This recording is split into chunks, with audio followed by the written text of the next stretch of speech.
बाक्सानि सालबारियाव साबा साइकेल सिखाव हमदों। सालबारि पुलिस बिफाना साबा साइकेल सिखावखौ हमदों। बर' समाजाव मा जामारनो हमदों सानफा एफा बर' लाइमोनफ्रा गाज्रि हाबा मावनायाव गोजोमनानै बांसिन थानायखौ नुनो मोन्दों। सालबारि पुलिस बिफाना सालबारियाव साइकेल सिखाव हमदों।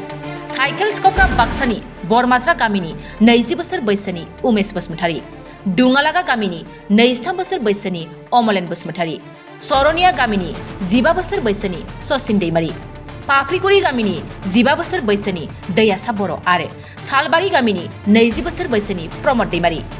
सालबारि पुलिसनि आखायाव हमजानाय साइकेल सिखावफ्रा बाक्सानि गुबुन गुबुन जायगाफ्राव साइकेल खावबोबाय दंमोन होनना मिथिदों। दिनै बे साइकेल सिखावफोरखौ जेलसिम दैथायहरबाय होननानै मिथिनो मोननाय जादों। बरपेटा रडनिफ्राय अन्जय बसुमतारीनि खौरां।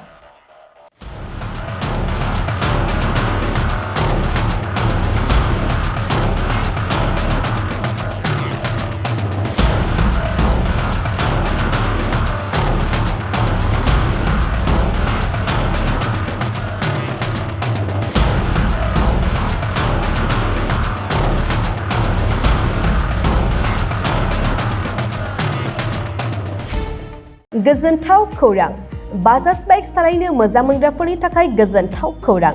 दावहारु अट' एजेन्सिया बाजाज बाइक सालायनो मोजां मोनग्रा रायजो राजाफोरनो होगासिनो दं इन्डिपेन्डेन्ट डेनि थाखाय ल' डाउन पेमेन्ट आरो इजि एक्सचेन्ज अफार।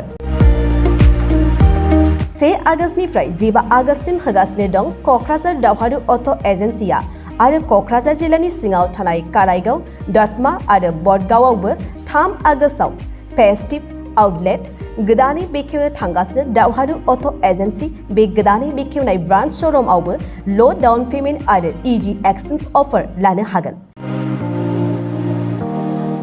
बाइक सालायनायाव हमनो थाखाय हेलमेट बेसेन लायालासे बाइगिरिया मोननो हागोन आरो सीट कभार्स। बेनि अनगायैबो जाय फाइनान्स लागोन बिथाङा खम डाउन पेमेन्ट होनानै लानो हागोन। बायग्रा ग्राहक सुबुंफ्रा दावहारु अट' एजेन्सियाव बाजाज बाइकखौ बायनो सानोब्ला नैबे मबाइल नम्बर 8822018193 आरो 600003991187 आव थोंजों फोनांजाब खालामनो हागोन।